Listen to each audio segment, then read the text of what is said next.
ബി.ജെ.പിയിലെ തെരഞ്ഞെടുപ്പ് ഫണ്ട് തട്ടിപ്പുമായി ബന്ധപ്പെട്ട് സംസ്ഥാന നേതൃത്വത്തെ പ്രതിരോധത്തിലാക്കി കൂടുതൽ തെളിവുകൾ പുറത്ത്.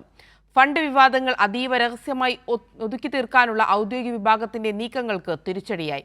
തെരഞ്ഞെടുപ്പ് മാനേജ്മെന്റ് കമ്മിറ്റിയുടെ ലിസ്റ്റാണ് ഇപ്പോൾ പരസ്യമാക്കിയിരിക്കുന്നത്. സംസ്ഥാന പ്രസിഡന്റിന്റെ വിശദീകരണങ്ങൾക്ക് തൊട്ടു പിന്നാലെ പാർട്ടിയിലെ ഒരു വിഭാഗം തന്നെയാണ് തെളിവുകൾ ഓരോന്നായി പുറത്തുവിട്ടത്.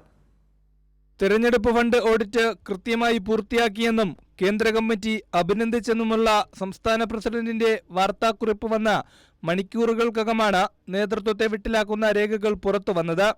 വെട്ടിപ്പും പരാതികളും മൂടിവെക്കാനുള്ള ശ്രമങ്ങളെ പാർട്ടിയിലെ ഒരു വിഭാഗം തന്നെ നേരിട്ട് പൊളിച്ചെടുക്കുകയാണിവിടെ.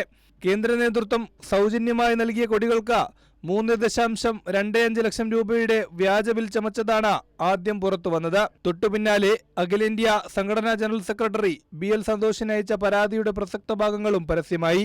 ഇതിന്റെ തുടർച്ചയായാണ് ഇപ്പോൾ തെരഞ്ഞെടുപ്പ് മാനേജ്മെന്റ് കമ്മിറ്റി ഭാരവാഹികളുടെ പൂർണ്ണ വിവരങ്ങളും പുറത്തുവിട്ടിരിക്കുന്നത്. സംസ്ഥാന ജനറൽ സെക്രട്ടറി S. സുരേഷ് കൺവീനറായ കമ്മിറ്റിയുടെ വിവരങ്ങൾ സോഷ്യൽ മീഡിയയിലൂടെയാണ് പ്രചരിക്കുന്നത്. നിലവിലെ ആരോപണങ്ങൾ സുരേഷിനെ ലക്ഷ്യമിട്ടുള്ളതാണെന്ന് അടിവരയിടുന്നതാണ് ഈ നീക്കം.